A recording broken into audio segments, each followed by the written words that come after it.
Let's start section 1.1, number 42 together. So again, we want to make one side 0. So I'm going to minus 9x, minus 9x, minus 9, minus 9. So we get 4x squared minus 9x minus 9 greater than 0. And this is probably where some of us are struggling. We might need to review factoring when the coefficient of a, right, when the leading coefficient is not 1.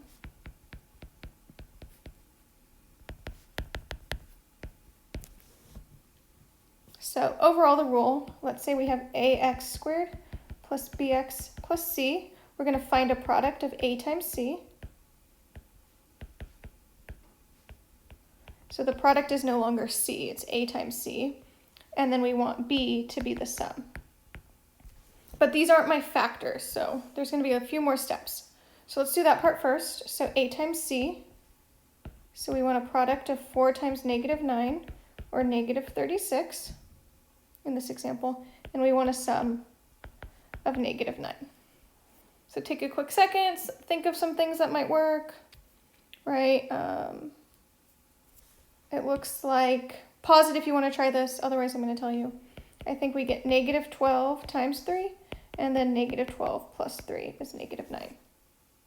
So these are not my factors.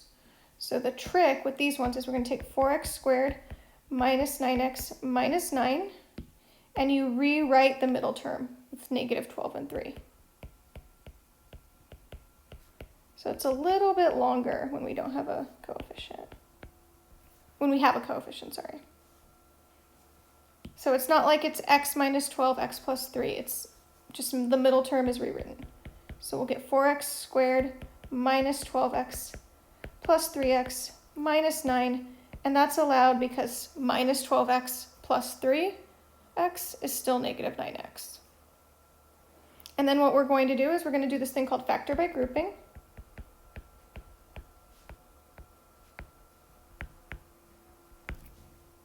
So we're going to factor the first two, and then we're going to factor the last two. So the first two have a 4x in common. So 4x out of x squared leaves me with an x. 4x out of 12x leaves me with minus 3. The second one, the last ones have 3 in common. So we take out a 3, we're left with x, and we're left with minus 3. And if you do this correctly, these will always match. And then we're almost done. So one of my factors is x minus 3, and then my other factor is 4x plus 3. So that's how we factor when the leading coefficient isn't 1. And then I figure most of us are just struggling with the factor part, so you can continue from here without me.